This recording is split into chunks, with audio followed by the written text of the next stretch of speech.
Eu estou aqui na Feira da Sapatilha, no lançamento do livro O Passo, de Lucas Ciavata. Lucas, tudo bem? Tudo bem, tranquilo.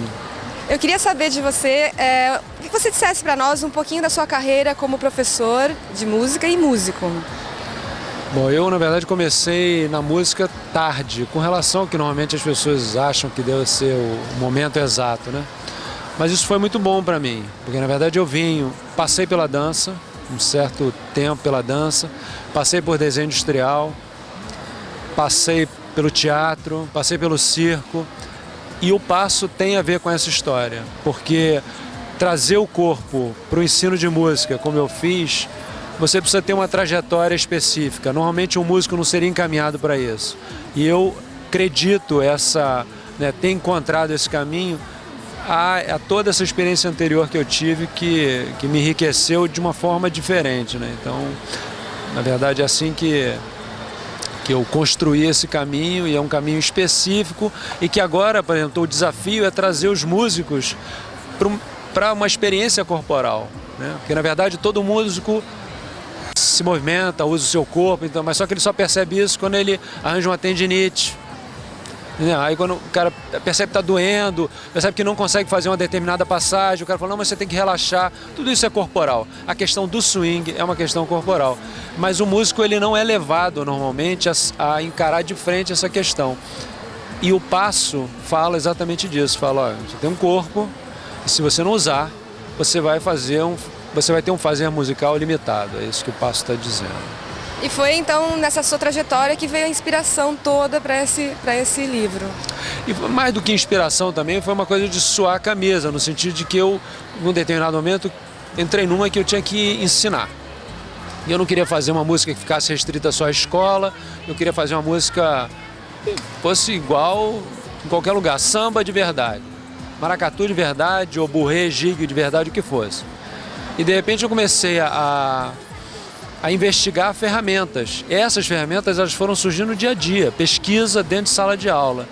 E aí, depois de um determinado tempo, elas foram organizadas, eu entrei no mestrado em educação, e aí está o livro aí, essa história tem. Aí realmente isso cresceu e ficou assim, parou em pé, entendeu?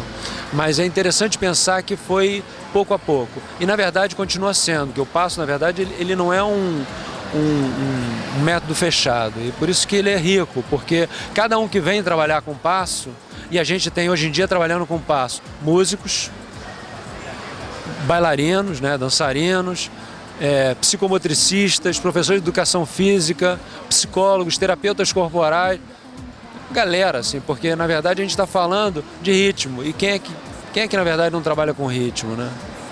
Então é muito legal porque o passo está vivo. Assim como ele nasceu aos poucos, ele continua se desenvolvendo aos poucos, né? E aí o Lucas está dando uma oficina aqui dentro do Festival de Joinville. Eu queria que você contasse como é que se desenvolve essa oficina do passo. Eu acho que tem um primeiro momento que é sempre de trazer as pessoas para as questões que me fizeram criar o passo e que me fazem continuar caminhando no passo. Quer dizer, então eu acho que esse para mim, na verdade, é o maior desafio, que é aproximar os alunos das minhas questões, para que eles comecem a se perguntar também, e aí eu falo, olha, eu tenho algumas respostas, vamos ver como é que isso é para vocês. E aí tem uma segunda parte, que é apresentar as ferramentas que eu uso no passo, né, que o passo traz para a gente. E a partir dessas ferramentas, então, a gente fazer algumas aquisições musicais e aí pensar como é que isso é para o ensino de dança, será que então o bailarino não tem que ser um pouco músico ou até bastante músico? Eu diria que sim. E da mesma forma, um músico deveria ser um pouco bailarino. E na África isso é claro, dança e música é uma coisa só. Em várias culturas isso ainda é assim. Aqui é que a gente chegou a separar. Mas quando um professor de piano, pegar piano clássico, tal, ele quer passar alguma ideia musical que a partitura não pode fornecer, o que ele vai fazer? Ele vai fazer, repara só, eu estou fazendo assim. E ele vai usar o corpo dele, ele não tem outra ferramenta. Então a questão é corporal. Não importa se é música para dançar ou não, entendeu? Então, na verdade, a gente está na fronteira entre música e dança nesse sentido, de que se você não pensa no teu corpo, você é um músico mais limitado do que você poderia chegar a ser, né?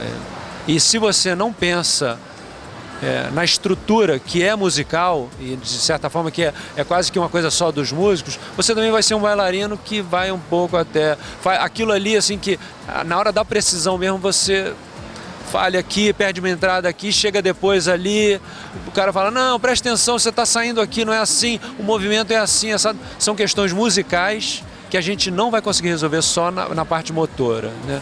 Eu, inclusive, falo muito que eu faço uma distinção entre coordenação motora e música, né? Qual é a diferença entre uma datilógrafa e uma pianista? As duas são excelentes profissionais, coordenação motora ótima, mas uma está fazendo música e a outra não.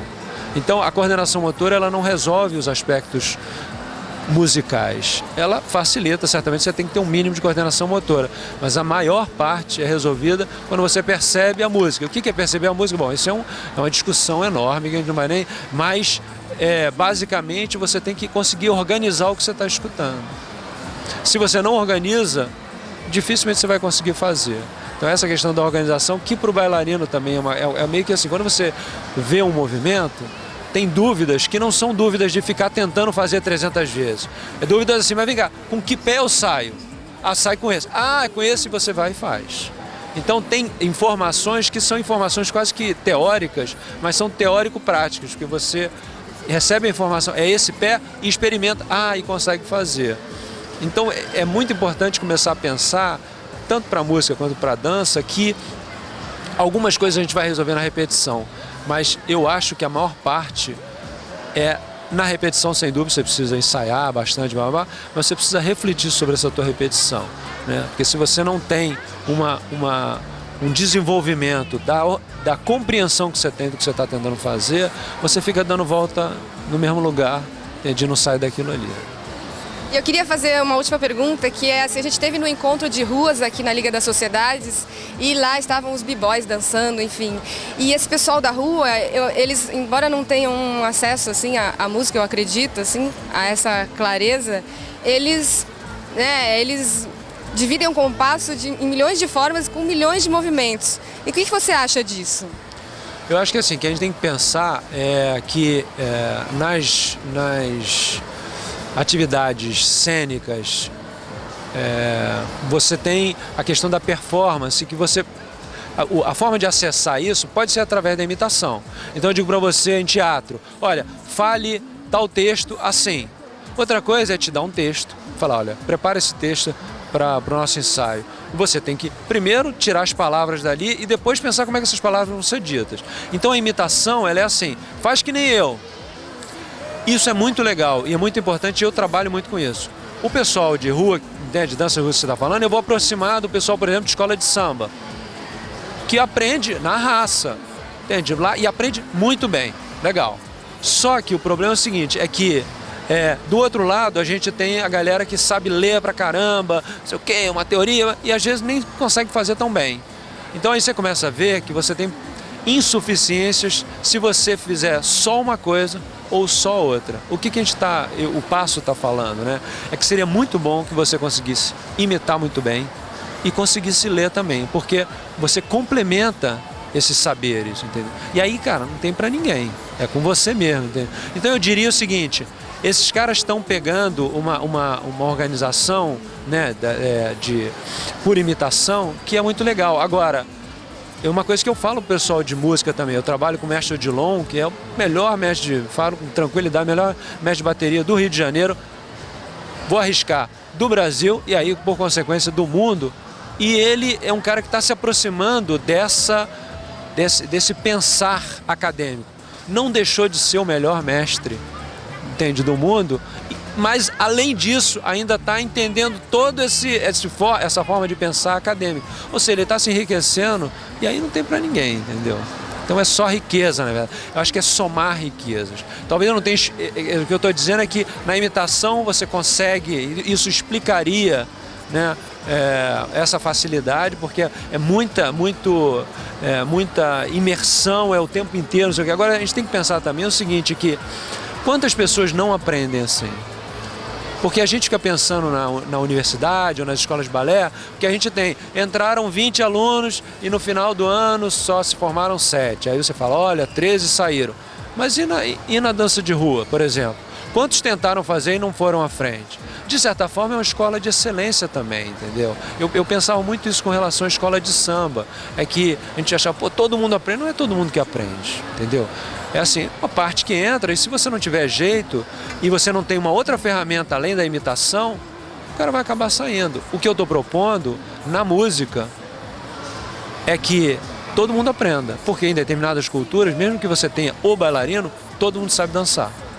E isso é fundamental, entendeu? Que você pelo menos dê acesso a uma base, que todo mundo possa se reunir em roda, cantar e tocar, coisa que a gente, por exemplo, perdeu aqui.